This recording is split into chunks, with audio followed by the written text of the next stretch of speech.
வணக்கம் my dear 100 acre சொந்தங்களே. இப்போ நம்ம இந்த காட்டு பாதையில் எங்கே போயிட்டுருக்கோம் அப்படின்னு பார்த்தீங்கன்னா, ஜிலோன்னு இருக்கிற இந்த ஏரியாவில் ஒரு ½ அன் ஹவர் ட்ராவல் பண்ணோன்னா காரைக்குடி ஓல்டு பஸ் ஸ்டாண்ட்லேருந்து காரைக்குடியில் இருக்கக்கூடிய ஃபேமஸான ஆத்தங்குடிங்கிற ஒரு பேலஸ்ன்னு சொல்கிறாங்க.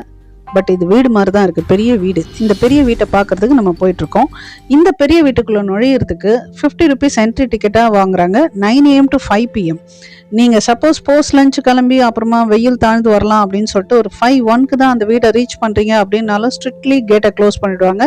ஸோ உங்கள் பிளானிங் ஷெட்யூலை வந்து 5 PM சுற்றி பார்த்துட்டு வெளியே 5:30 வந்தீங்கன்னா ஒரு பஸ் இருக்கும், அதில் நீங்கள் சேஃபாக போயிடலாம். அதர்வைஸ் அதுக்கப்புறம் அந்த ஊர்லேருந்து வெளியே வரதுக்கு பஸ்ஸே கிடையாது, சரிங்களா?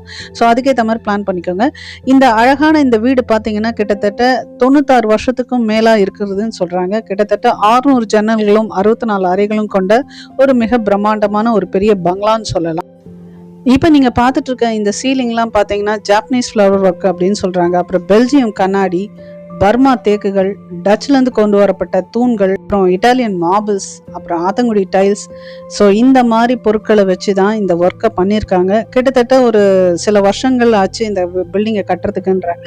96 வருடங்கள் பழமையான இந்த பில்டிங்கை எத்தனை பேர் கட்டியிருக்காங்கன்னா ஒரு 150 பேர் கொண்ட குழு தான் கட்டியிருக்கு. எந்த என்ஜினியரும் ஆர்கிடெக்டும் கிடையாது. சூப்பராக வெறும் சாதாரண தொழிலாளர்கள் தான் கட்டியிருக்காங்க. இப்போ நீங்கள் பார்த்துட்டு இருக்கிறது கல்யாணம்லாம் செய்யக்கூடிய ஒரு கல்யாண கூடம்னு சொல்லலாம். ஆக்சுவலி நான் போயிருந்தப்ப லைட்ஸ் எதுவுமே அவங்க ஆன் பண்ணல, வீடியோ எடுக்கிறதுக்கு யாரையும் அலோவ் பண்ணல, கேமரா வச்சுட்டாங்க. ஸோ புவர் லைட்டிங்லேயே தான், இருட்டிலே தான் எடுத்திருக்கோம். இப்போ நீங்கள் பார்த்துட்டு இருக்கிறது ஆத்தங்குடி பேலஸ் தான் பார்த்துட்டு இருக்கீங்க. பல 100 வருடம் பழமையான இந்த பேலஸை வந்து எல்லாருமே பார்க்க வேண்டிய ஒரு விஷயம் தான்.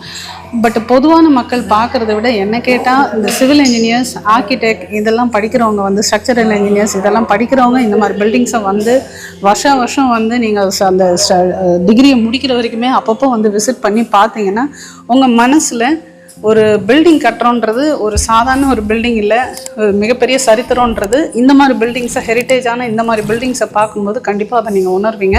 ஏன்னா இப்போ கட்டுற பில்டிங்ஸ் எல்லாம் பார்த்தீங்கன்னா 2016 சென்னையில் போரூர் பில்டிங்லாம் அப்படின்னு ஒரு மின்னல் அடித்தவொடனே டமால்னு விழுந்துருச்சு. ஸோ அந்த மாதிரி பில்டிங்ஸை நிறைய நம்ம இந்தியா ஃபுல்லாக பார்த்துட்ருக்கோம். ஸோ இந்த இன்ஜினியர்ஸ் பண்ணுற தப்புனால ப்ளஸ் பிரிட்ஜஸ்லாம் கூட நிறைய இடத்துல இடிஞ்சு விழுந்துருது கொஞ்சம் குறைவு காலத்திலே பார்த்தீங்கன்னா. ஸோ இந்த மாதிரி பில்டிங்ஸ் எல்லாம் பார்த்தாவது கொஞ்சம் நம்ம படைக்கிற ஒரு மிகப்பெரிய சரித்திரமாக இருக்கணும் அப்படிங்கிற ஒரு எண்ணத்தோட ஒரு மிகப்பெரிய லெசனாக இருக்கும். ஸோ இன்ஜினியரிங் ஸ்டூடெண்ட்ஸ், சிவில் ஸ்ட்ரக்சரில் பில்டிங் சம்மந்தமாக இருக்கிற எல்லாருமே வந்து தயவுசெய்து இதை விசிட் பண்ணி பாருங்கள். அதே மாதிரி கார்பெண்டர்ஸ் கூட பார்த்தீங்கன்னா அவங்களுக்கும் இதில் நிறைய ஸ்டடீஸ் இருக்குது. இந்த வீடு வந்து எவ்வளோ வெயில் அடித்தாலும் கூலாக இருக்கிறதுக்கு எந்த மாதிரி கட்டியிருக்காங்க அப்படின்னு பார்த்தீங்கன்னா lime, eggshell, shell powder, coconut oil இதெல்லாம் இன்டீரியர் கூலாக வச்சுக்கிறதுக்கு இந்த மாதிரி ஐட்டத்தை வச்சு தான் கட்டியிருக்காங்க. அவ்வளோ கூலாக இருக்குது, எவ்வளோ வெயில் அடித்தாலும் தெரியல. அது மட்டும் இல்லாமல் ஜாமெட்ரிக் பேட்டர்ன்ஸ் யூஸ் பண்ணியிருக்காங்க. நிறைய யூரோப்பியன் ஆர்கிடெக்ட் அந்த டிசைன்ஸ் எல்லாம் யூஸ் பண்ணியிருக்காங்க. அப்புறம் வாலில் பார்த்தீங்கன்னா மீனாட்சி அம்மன் கோயிலில் இருக்கக்கூடிய சில விஷயங்கள்லாம் இருக்கும். அதுக்கப்புறம் ராமேஸ்வரத்தில் ட்ரெயின் போகிற மாதிரி அந்த விஷயங்களும் இருக்கும். நிறைய சில இடத்துல பார்த்தீங்கன்னா அவுட் சைடில் ஆத்தங்குடி டைல்ஸ் பேட்டர்னையும் அதையும் யூஸ் பண்ணியிருக்காங்க. ஜாமெட்ரிக் பேட்டர்னோட யூஸ் பண்ணியிருக்காங்க. இவ்வளோ ஹெரிட்டேஜ் சைட் இருக்கக்கூடிய இந்த இடத்துல ஃபாரினர்ஸ்லாம் ஏகப்பட்ட பேர் வந்து போகக்கூடிய இடத்துல டூரிசம் ஏதாவது டெவலப் ஆயிருக்கா அப்படின்னு பார்த்தீங்கன்னாலும் இல்லை.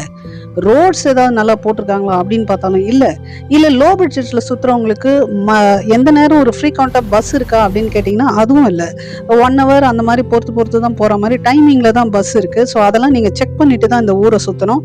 அது மட்டும் இல்லாமல் இப்போ ஓடுற பஸ்ஸும் பார்த்தீங்கன்னா இந்த காட்டு பாதை தான். இந்த ஆத்தங்குடி போகிற இடம் பார்த்தீங்கன்னா ஜிலோன்னு இருக்கும். அந்த பஸ்ஸும் பார்த்தீங்கன்னா ரொம்ப பழமையான ஒரு பஸ்ஸு, தகர டப்பா பஸ்ஸுன்னு சொல்லலாம். அது மட்டும் இல்லாமல் இந்த ஊரை ஜஸ்ட் லைக் தட் வந்து எந்த நேரம் ஒன்றா இறங்கி ஒரு ஹோட்டலில் தங்கிக்கலாம், சாப்பிட்லாம் அப்படிங்கிற மாதிரியும் இல்லை. விரலிட்டு எண்ணக்கூடிய அளவில் தான் ஹோட்டல்ஸ் இருக்குது. ஸோ அதனால் எல்லாமே ஒரு ஹார்டான ஒரு ஃபீலிங்ஸ். இமய முதல் குமரி வரை சுற்றின எனக்கு இந்த ஊரில் நான் நினச்ச அளவுக்கு எந்த விதமான டெவலப்மெண்ட்டும் இல்லை. இந்த ஊர் மக்களும் அதை பற்றின ஒரு புரிதலே இல்லாமல் இருக்காங்களா என்னன்னு தெரியல. ஸோ காரைக்குடியோட டெவலப்மெண்ட்ன்றது மிகப்பெரிய கொஸ்டின் மார்க்கில் தான் இருக்குது. இதெல்லாம் டெவலப் பண்ணால் காரைக்குடியோட டூரிசம் எக்கனாமிக் ரொம்பவே டெவலப் ஆகும்.